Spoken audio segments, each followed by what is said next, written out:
लाहौर में शुक्रवार को सफारी मदीना का जुलूस निकला। अमहर से निकले इस जुलूस में बड़ी संख्या में ज़ायरीन शामिल हुए। जुलूस की मजलिस को जैदपुर बाराबंकी से आए मौलाना अली रिजवान ने संबोधित किया। अपने संबोधन में मौलाना ने बताया कि शाम में जब सन 60 हिजरी को दुनिया के सबसे बड़े आतंकवादी यजीद के पिता की मौत हुई और यजीद तख्ते हुकूमत पर बैठा तो उसने पैगंबर मुहम्मद के नवासे हजरत इमाम हुसैन को अपने लिए बैयत मांगी। 27 रजब को उन्होंने यजीद जैसे जालिम आतंकी की बैयत करने से इनकार किया और 28 रजब सन 60 हिजरी को अपने परिवार वालों के साथ करबला का सफ़र किया। मदीने से अपने सफ़र को शुरू करने से पहले इमाम हुसैन सबसे पहले अपने नाना की मज़ार पर गए, फिर माँ फातिमा और भाई हसन की कब्र पर गए। वे जब मदीने से निकले तो पूरे मदीने में मातम का माहौल था। लोग रो रहे थे। उनका ये काफिला 2 मुहर्रम को करबला पहुंचा। जुलूस लखनऊ बलिया राजमार्ग से होता हुआ शहर में पहुंचा, जहां गंभड़िया स्थित दरगाह हजरत अब्बास पर जुलूस समाप्त हुआ।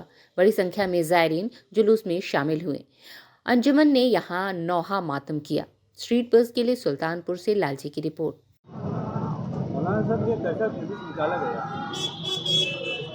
ये जुलूस सरकार इमाम हुसैन अलैहिस्सलातु वस्सलाम के उस सफ़र की याद में निकाला गया जो सन 28 रजब सन 60 हिजरी को इमाम हुसैन अलैहिस्सलाम ने अपने नाना का प्यारा वतन खैरबाद कह दिया और इस वजह से कहा कि यजीद मलऊन इमाम हुसैन अलैहिस्सलाम से बैयत तलब कर रहा था और इमाम हुसैन अलैहिस्सलाम उसके बैयत के सवाल को ठुकरा के मदीने से निकले हैं ताकि सारी दुनिया को पे ये आया हो जाए कि इमाम हुसैन अलैहिस्सलाम ने यजीद की बैयत से इनकार कर दिया है।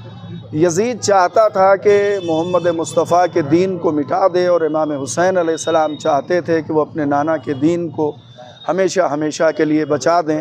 इसीलिए अभी मैंने अपनी तकरीर में भी कहा था कि इमाम हुसैन ने फरमाया कि इन्नमा खरजतु लितलबिल इस्लाह फ़ी उम्मत जद्दी, मैं इसलिए सफ़र कर रहा हूँ, इसलिए क़याम कर रहा हूँ ताकि अपने नाना के उम्मत की इस्लाह कर सकूँ और अपने बाबा अली मुर्तज़ा के चाहने वालों की इस्लाह कर सकूँ। तो ये जुलूस उसी इमाम मज़लूम की याद में निकाला जाता है कि इमाम हुसैन अलैहिस्सलाम अपना छोटा सा काफ़िला जिसमें जवान, बूढ़े, बुज़ुर्ग, ख़वातीन और बच्चे भी थे, इनको लेके मक्के की जानिब रवाना हुए और 3 शाबान सन 60 हिजरी को मक्का मुअज़्ज़मा पहुँचे और 8 ज़िलहिज को मक्के से रवाना होकर 2 मुहर्रम सन 61 हिजरी को इमाम हुसैन अलैहिस्सलाम करबला पहुँचे। जी मैं ये संदेश देना चाहता हूँ कि अगर अपने दीन पर और अपने मज़हब पर कोई वक्त पड़े तो इमाम हुसैन अलैहिस्सलाम की तरह इंसान को क़याम करके अपने दीन की हिफाजत करना चाहिए। तो शरीयत की जितनी चीज़ें थी वो सब सफ़र कर जाती, नमाज सफ़र कर जाती, रोज़ा सफ़र कर जाता, हज सफ़र कर जाता, जितनी भी शरीयत की चीज़ें थी सब सफ़र कर जाती। या ये कहा जाए कि दीन सिफर हो जाता बहुत बढ़िया, लेकिन हुसैन का एक सफ़र ने पूरी शरीयत को बचा लिया, पूरी शरीयत को बचा लिया है। अज़ीज़ान गिरामी, करबला ने हुसैन जंग करने के लिए नहीं आए थे,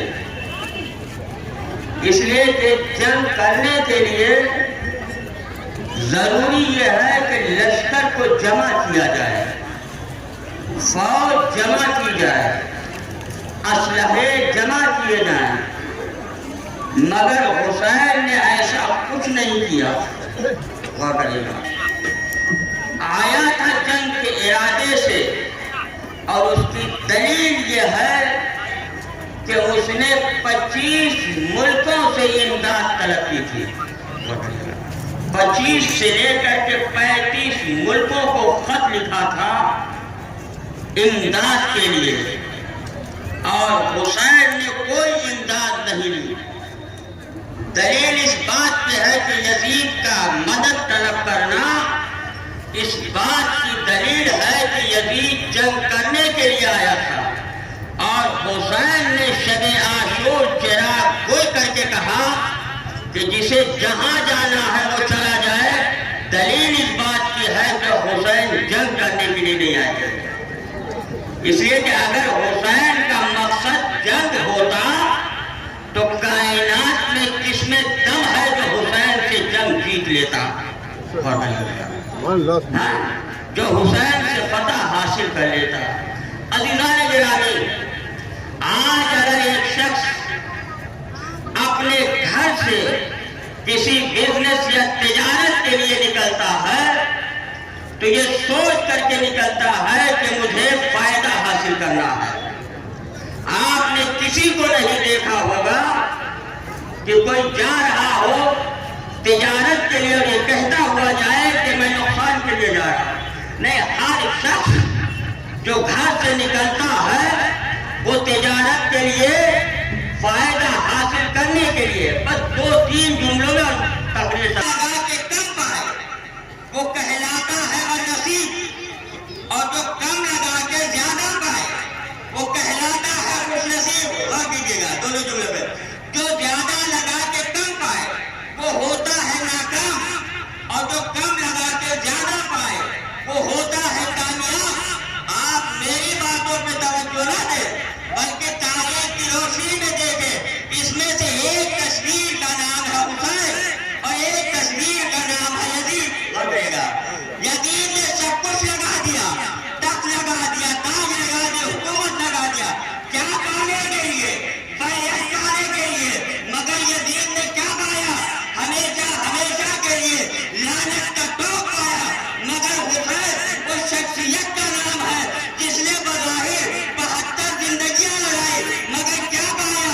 آدم کی زندگی پائی، نوح کی زندگی پائی، عیسیٰ کی زندگی پائی، موسیٰ کی زندگی پائی۔ نہیں، 1,24,000 انبیاء کے مقصد حیات کو بچا لیا حسین نے۔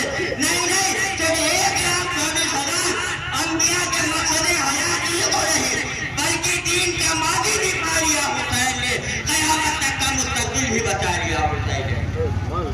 مل جائے مگر دین تیری مرضی کا نام نہیں کرے، لہذا ایک سفر اگر حسین کا نام ہوتا عزیزان گرامی تو نہ دین ہوتا، نہ اسلام ہوتا، نہ نمازیں ہوتی، کچھ بھی نہ ہوتا۔ یہ سب کچھ ہے حسین کے اس ایک سفر کا سفر۔ بس عزیزان گرامی، آج 28 رجب ہے، جس دن حسین نے، دیکھیں ڈیٹیل میں وقت نہیں ہے، جس دن حسین نے مدینے کو چھوڑا، جہاں پہ نانا کا روضہ، ماں کی لہد ہے، حسین